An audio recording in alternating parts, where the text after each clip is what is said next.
درود مجدد. دونالد ترامپ رئیس جمهور ایالات متحده آمریکا گفته که طالبان را به شدت کوبیده است و حالا این گروه از جنگ خسته شده است. آقای ترامپ در مصاحبه‌ای با تلویزیون CBS یک بار دیگر از طولانی شدن جنگ آمریکا در افغانستان ابراز نارضایتی نمود و گفت زمان صلح فرا رسیده است.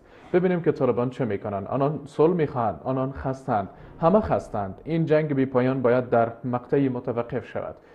همچنان روزنامه‌های تصویر صوتی، روزنامه‌های نوشتاری و رسانه‌های صوتی و تصویری نوشتند که ترامپ در این مصاحبه ضمن تایید خروج قوای آمریکایی از افغانستان گفت که استخبارات آمریکا در منطقه باقی خواهد ماند تا به گفته او اوضاع را از نزدیک نظارت کنند. در پاسخ به پرسشی مبنی بر احتمال ظهور مجدد دهشت افغانان پس از خروج قوای آمریکایی گفت اگر مجبور شدیم باز می‌رویم. تیاره‌های بسیار سریع السیر داریم. به سرعت دوباره برمیگردیم.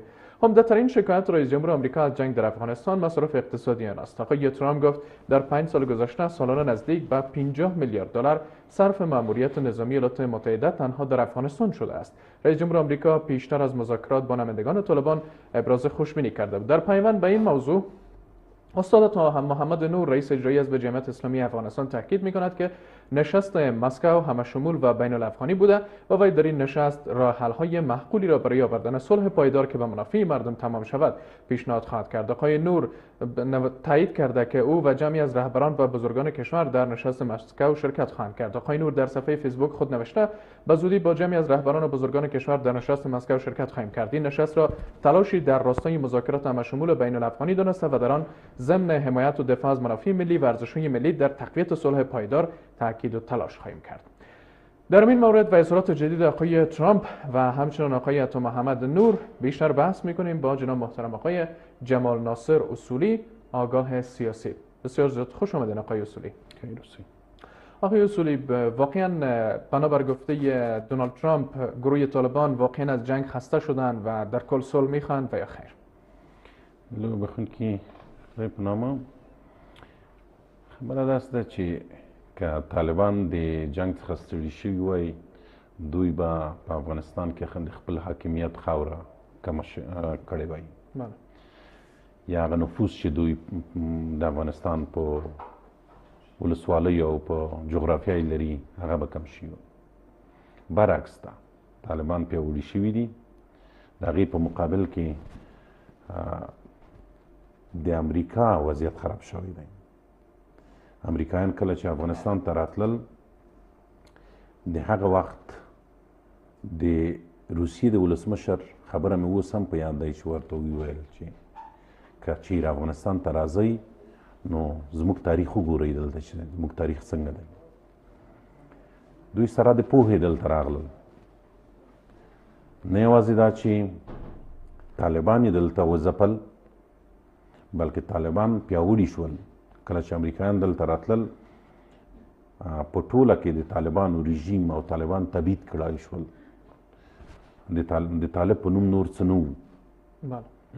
خو زما په نظر همدغه امریکا وه چې پاکستان ته یې د طالبانو پروژه په لاس ورکړه او دوی بیرته منسجم او یو کړل سره. دوی ته یې ټریننګونه ورکړل، دوی ته یې تجهیزات ورکړل، دوی ته یې وسلې ورکړې. دا ټولې په هغه پیسو او په هغه مرستو یې وکړل چې امریکا د پاکستان سره مرسته کوله. په یو نوم او په بل نوم امریکا تل پاکستان ته پیسې ورکړي، په میلیاردونو ډالر یې ورکړي. دوی څه کړي؟ همغه پیسې یې راخیستي په تروریزم یې لګولي. طالبان یې بیرته پیاوړي کړل. طالبان په شا نه دي تللي. پخوا طالبان په وړو ګروپو ډول جنګونه پارتیزاني جنګونه یې کوله. اوس جبهې جنګونه کوي، اوس ولایتونه سقوط کوي، اوس ولسوالۍ د دوی په لاس کې دي. اوس د افغانستان در یو حد جغرافیا د دوی په لاس کې ده. خیلی خوب. الان به آقای اصولی شما باورمند نیستین که نهایتا آمریکا خسته شده است از اکمال و یا حمایت گروه طالبان؟ بنابر گفته شما در افغانستان و دیگر توان پرداخت هزینه‌های گزاف را برای گروه طالبان و یا پدیده‌های دیگر در افغانستان و یا کشورهای سطح منطقه ندارند. سل په سلو کې د افغانستان جګړه اوږده شوه. 18 کاله کېږي چې په افغانستان کې جګړه روانه ده. د دې جګړې د رهبرۍ دپاره او د تمویل دپاره ډېرو پیسو ته اړتیا ده چې امریکا هر کال په میلیاردونو ډالره دلته لګي. نو په داسې یو هیواد کې لکه افغانستان د امریکا دپاره هم سخته ده چې نور دې جګړې ته د جګړه دوامداره دوی په نظامي لحاظ دلته شتون لري، دوی دلته سرتیري ووژل شول، وژل کېږي، همداسې روان دي، د دوی پیسې مصرفېږي او نتیجه یې څه ده؟ نتیجه د هغه ستراتیژیو چې امریکا د ځان دپاره او د افغانستان دپاره درلودې تر یو حده په هغې کې دوی کامیاب شول او بریالي شول. نو په لویه کې موږ ویلی شو چې امریکا نور د جګړې څخه ستړې شوې ده، غواړي چې د افغانستان جګړه په داسې شرایطو کې په سوله بدله کړي چې پاکستان پکې خوشحاله وي، پاکستان پکې باقدرته وي، پاکستان پکې د بهیر مهار په لاس ولري. داسې یو سولې ته غواړي چې موږ ورسیم. خیلی خوب آقای اصولی، اگر واضح‌تر بیان بکنین که بیان کردین که آمریکا صلحی را در اینجا تحقق می‌بخشد تا اینکه بتونه پاکستان را راضی نگه بداره و حمایت بکنه و قدرتمندتر بیشتر بسازه. چگونه صلحی را میتونه برای ما برمغان بیاره؟ چه سودی برای ما میتونه داشته باشه؟ ګورئ، هر کله د پردیو په لاس چې کومې برنامې افغانستان ته راغلي دي هغه ټول ناکامې شوي. د شوروي اتحاد په وخت کې کله چې په افغانستان شوروي اتحاد یرغل وکړ، شوروي ډیموکراسۍ افغانستان ته راوړه. هغه شوروي ډیموکراسۍ ډېره زر ناکامه شوه. کله چې مجاهدین افغانستان ته راغلل او طالبان راغلل، دوی څه وکړل؟ دوی بیا افراطي اسلام افغانستان ته راوړ، هغه هم ناکام شول. دا ټولې پردۍ پدیدې دي چې افغانستان ته یې واردوي. په اوس کې هم امریکا هم دغه کار وکړ، امریکایي ډیموکراسي او غربي ډیموکراسي افغانستان ته راوړه، دا هم په ناکامولو ده. په همدې ډول موږ ویلی شو چې امریکایي سوله هم په افغانستان کې تر یو حده زه ناکامه بولم. خو چون د افغانستان خلک د سولې د جګړې څخه تر پزې راغلي، یو ارمان لري چې هغه سوله ده. دا چې څوک سوله راوړي، په څه ډول یې راوړي، ټول لبیک ورته وایي. خو سوله باید وګورو چې دا سوله څنګه راځي. آیا یو باعزته سوله ده؟ باعزته سوله په دې معنی چې زموږ ملي ګټې پکې خوندي دي او که نه؟ که چیرې په سوله کې زموږ ملي ګټې خوندي نه وي، که چیرې په سوله کې زموږ اردو ډنګېږي، که چیرې په سوله کې موږ بیرته او یوم لسیز تا گرزو، دا سوله موږ نه غواړو. از برای تحقق صلح ظاهرا معلوم میشه آقای اصولی که آقای ترامپ و اداره آمریکا هم به نوعی در شک و شبهه هستند و باورمند نیستند که این صلح میتونه پایدار باشه و واقعا صلح را در افغانستان به وجود بیاره، چرا که آقای ترامپ بیان کرده که اگر در اینجا جنگ دوباره به وجود بیاید، اگر دوباره دهشت‌افکنی در اینجا به وجود بیاید، ما طیاره های تیز رفتار داریم و استخبارات خود را در اینجا نگه می‌داریم و دوباره برمیگردیم. پس با این دیدگاه شما باورمند نیستین که خود آمریکا هم بی‌باور است مبنی بر صلح کردن با طالبان و آوردن صلح واقعی؟ ګورئ، امریکا اوس په یو نه یو ډول غواړي چې د افغانستان د جګړې څخه ځان وباسي. امریکا ستړې شوې ده. دا غواړي چې کوي چې موږ به بیرته راشو، بیا به موږ دلته تورې راواخلو او د خلکو سره به لاس او ګریوان شو. دا هم لرې نه ده. امریکا کولی شي اوس د دې توانمندي لري، اما زما په نظر امریکا به بیا ځل لپاره افغانستان ته ځکه رانشي چې د افغانستان جګړه یې تجربه کړه. د افغانستان جګړه یوه عادي جګړه نه ده، د افغانستان جګړه د سوریې جګړه نه ده، د افغانستان جګړه د عربانو د بغداد جګړه نه ده. افغانان بل ډول جنګیږي. د افغانستان جګړه تر هغې ادامه لري تر څو چې تر یو هدف پورې رسیږي. او په څنګ کې ما وویل چې دغه جګړې په دواړو لورو کې امریکا هم ښکېله وه.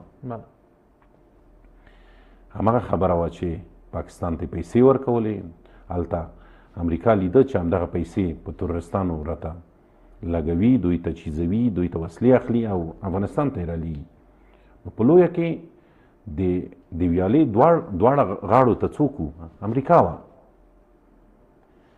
امریکا جنگ هم رهبري کوو چې دغه لوري و او د دغه لوري جنگ هم په دواړو کې ښکېله ده.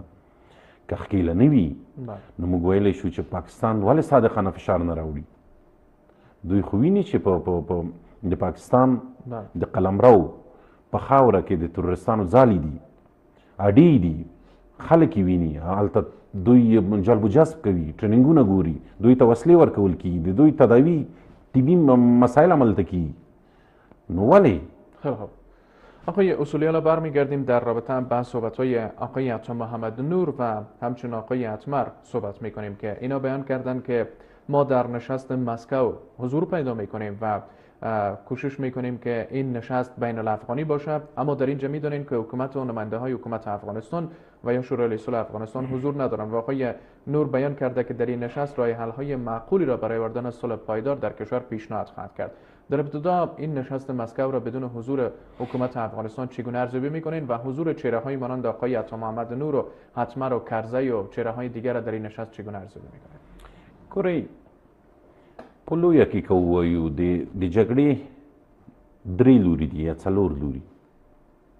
یو خوا پاکستان دی، بل خوا امریکا ده، بله خوا طالبان او یوه خوا یې د افغانستان حکومت دی. کله چې سوله کیږي دا خلک باید سره کیږي، دوی باید صادقانه سوله وکړي. که چیرې د دې څلورو خواو څخه یوه خوا هم د سولې په خبرو کې ښکېله نه وي، برخه وانخلي، زه وایم چې هغه خبرې د سولې په ګټه نه دي. د مسکو مسله چې ده د هغې بودونه بل ډول دي. روسیه غواړي چې په افغانستان کې د طالبانو سره لاس یو کړي، طالبانو ته ځان نږدې کړي، او دلته د امریکا د برنامو پر ضد باندې څنګه چې روسیه غواړي هغسې پر مخ لاړ شي. نو په مسکو کې کومې خبرې چې دي هغه د افغانستان د سولې په خیر ځکه نه بولم چې که چیرې د افغانستان د ملت دپاره دوی غوښتی چې سوله راوړي، نو د افغانستان حکومت به یوه برخه وایي. پس حالا اگر شما خوشبین نیستین در قبال برگزاری نشست مسکو، این چهره ها چگونه پس خوشبین هستند و تاکید این چهره ها مثل آقای محقق و عطا محمد نور و حنیف اتمر بر این است که این حکومت، این شخص رئیس جمهور غنی اینا صلح نمیخوان و به هر قیمتی که باشه ما با اینا صلح میکنیم، با طالبان صلح میکنیم اگر حکومت افغانستان حاضرن به صلح نشن؟ ګورئ، دغه څیرې ځینې چې تاسو وښودئ، خپله اتمر صاحب یو د افغانستان پیاوړی او برجسته شخصیت دی سیاسي. د افغانستان په تیرو 15 کلونو کې او ووایو په تیرو 10-12 کلونو کې د افغانستان په سیاست کې یو برجسته رول درلودلی. د دوی د سیاسي مسایلو لیدلوری بل دی. زه نه غواړم په هغوی وغږېږم، خو دومره ویلی شم چې روسیه دلته خپل اهداف لري په سوله کې. دوی غواړي هغه خپل اهداف پر مخ ویسي تر څو چې د طالبانو سره لاس یو کړي، تر څو چې امریکا ته وښیي چې دلته موږ یو، دلته موږ شتون لرو او د تلې یوه غاړه موږ هم یو. نو د دې دپاره غواړي چې ځان برجسته وښیي. طالبان هم دلته سوله نه غواړي. که طالبانو سوله غوښتی نو د ټرمپ په ځای به د ولسمشر غني سره ناست وای. افغان حکومت دوی ته نارې وهي چې راشئ زما سره په میز د سولې په میز کښېنئ، چې ما ورته خبرې سره وکړو. جنګ زما استاد دی، سمه د امریکایان دلته راغلي دي. که ما ورته کوم فیصلې ته ورسیدو، امریکا ته هم ویلی شو چې امریکا نور د نه غواړو دلته. چند گپی را که خیلی زیاد تاکید کردیم و تکرار کردیم آقای اصولی بر این است که طالبان بر این دیدگاه هستند که اگر ما بخوایم با حکومت فعلی و رئیس جمهور فعلی مذاکره بکنیم، یک نوع امتیاز دادن برای رئیس جمهوری است و میتونه که برگ برنده را در انتخابات آینده ریاست جمهوری به نفع رئیس جمهور غنی رقم بزنه و حاضر نیستند که با این چهره ها بیان مذاکره بکنن. ګورئ، که طالبان د دې څخه ډارېږي چې ولسمشر غني به بیا راشي په قدرت ته، نو د دې امکانات شته دی. او که ولسمشر غني نه وي، د ولسمشر غني په ډول به یو بل څوک وي، همدلته به ناست وي. به نوعی خواستار مذاکره با هیچ گروهی و هیچ نامزد انتخاباتی نیستند. در کل خواستار مذاکره با جریان‌های سیاسی، احزاب و علمای افغانستان هستند و بنابر اظهاراتشان خواهان یک نوع اداره موقت و یا حکومت موقت هستند که بعد از اون برن سراغ یک انتخابات دیگر. ګورئ، د موقت حکومت موضوع چې ده دا د افغانستان دولت هم نه غواړي، طالبان هم نه غواړي، امریکا هم نه غواړي. څلرمه جنا چې دا هغه پاکستان دی. پاکستان طالبان هم دکته کوي چې د موقت ادارې په مورد باندې بحث وشي. موقته اداره د افغانستان د خلکو په ګټه نه ده. موقته اداره دغه 13 کاله کومې لاسته راوړنې موږ درلودي دا د صفر سره بیرته ضربوي او موږ به بیرته د صفر څخه پیل کوو. بنا د موقته ادارې غوښتنه د افغانانو دپاره یوه منفي غوښتنه ده. د افغانانو د دولت ویجاړول دي، د ملي بنسټونو ویجاړول دي، د ملي اردو لکه څنګه چې طالبانو وویل، د طالبانو یو پخواني استازي وویل چې کله چې موږ راځو د افغانستان ملي پوځ به هم رخصتوو. دا خبرې دي چې پاکستان یې کوي. خب نهایتا غوښتنې دي چې پاکستان یې غواړي. آقای اصولی، پس اگر طالبان یک نوع بلندگوی کشورهای منطقه هستند و یا پاکستان استخبارات هستند و به نوعی واقعا خواهان صلح در افغانستان نیستند، چه باید شود؟ مردم افغانستان نهایتا تشنه صلح هستند، دیگر از جنگ و این همه نابسامانی ها و این همه مشقت ها خسته هستند. راهکار و طرحی که باید پیشنهاد بگرده تا اینکه طالبان بتونن به روند صلح در یک حکومت مشترک و در همین حکومت و با پذیرفتن قانون اساسی افغانستان حق آزادی به اطلاعات رسانی و آزادی های بیان و حقوق زنان پایبند بمانند، چه باید شود از دید شما؟ ګورئ، یوه لاره شتون لري. هغه لاره دا ده چې طالبان باید د پاکستان د غیږې راوځي او د افغانستان حکومت هم د امریکا د غیږې ځان راوباسي. سمه ده، دغه غاړې د افغانستان په جګړه کې ښکیل دي، اما طالبان باید په دې پوه شي چې افغان د افغان سره سوله ونه کړي، افغان د افغان سره کینینی، امکان یې نشته دی چې دلته سوله راشي. که چیرې د حکومت سره طالبان کینی او خبرې وکړي، دوی یو جوړجاړي ته ورسیږي، زه مطمئن یم چې دواړه جنابه همدې امریکایانو ته وایي چې نور د په افغانستان کې شتون زموږ په ګټه نه دی. اما حالا طالبان برای با حکومت نمیخوای مذاکره بکنه و جریان‌های دیگر را پذیرفته است، مانند احزاب، شوراها، علمای افغانستان و جریان‌های سیاسی دیگر. دوی د دې جریانونو سره سوله نشي کولی. سوله د جریانونو په لاس کې نه ده. آقای اتمر و آقای نور بیان کردند که ما در این مذاکرات حمایت و دفاع از منافع ملی میکنیم، ارزش‌های ملی در تقویت صلح را تاکید کردند و آقای اتمر هم بیان کردند که از نظام جمهوری اسلامی ارزش‌های قانون اساسی دفاع خواهیم کرد. ګورئ، دوی به دفاع کوي. زه وایم چې سیاسي جریانونه د افغانستان د جګړې یو لوری نه دی. سیاسي جریانونه د ولس څخه جوړ دي. دوی خلک دي، خبرې دې وکړي، ښې دي، د سولې په مورد باندې څومره خبرې کیدای شي ودي کړي. اما خبره دا ده چې هلته د روسیې توطیې دي چې هغه هم باید شنډې شي. او په څنګ کې دوی چې غواړي چې د افغانستان د ولس سره وغږي، د ملت سره وغږي، نو دوی مجبور دي د حکومت سره کینی. خیلی خوب. حالا باورمند هستین که نهایتاً طالبان وادار به این بشه که با حکومت افغانستان مذاکره بکنه یا خیر؟ که په صادقانه ډول طالبان وغواړي چې د افغانستان په جغرافیا کې نور سوله راشي، اوربند وشي، نو دوی مجبور دي چې د حکومت سره کینی. او که دا کار یې ونه کړم، دوی صادقانه سوله نه غواړي.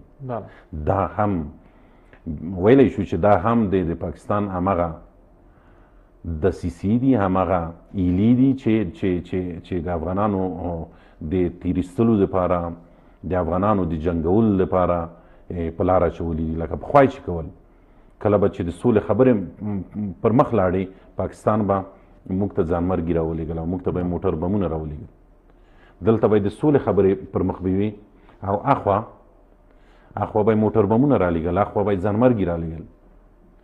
بنان ویلی شو چې بیا صادقانه نه دي.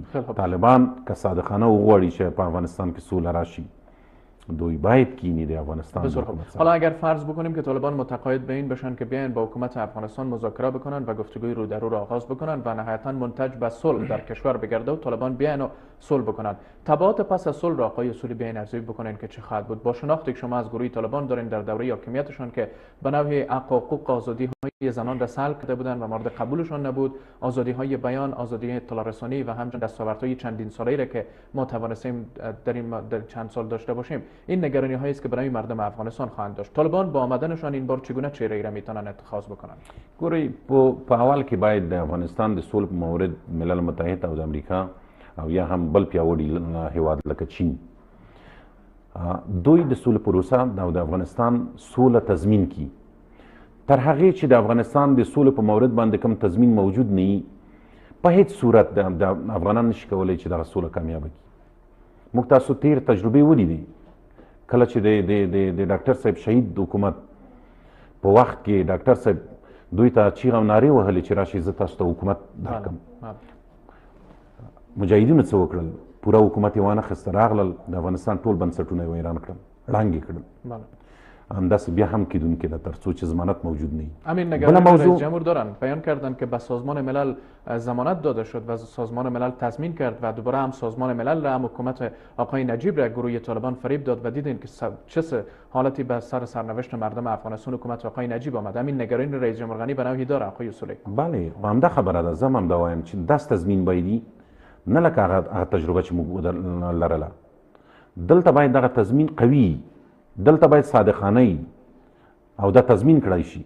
بله موضوع د طالبانو چې تاسو سوال وکړم، طالبان به په هغه شکل نه راځي چې دوی د خلکو د ګیرو سره کاري، په هغه ډول به نه راځي چې دوی د خلکو د کالیو سره کاري. دوی به په یو مدرن ډول باندې افغانستان ته راځي. یعنی حالا بنابر گفته شما طالبان مدرن شدن، چه تغییری به وجود آمد؟ مدرن په دې معنی چې کوم اسلام او کوم نظام چې دوی افغانستان ته په هغه وخت کې راوړی و، هغه یوه اړتیا وه. اړتیا په دې معنی چې د مجاهدینو 7 ډلې په افغانستان کې لاس و ګریوان وي.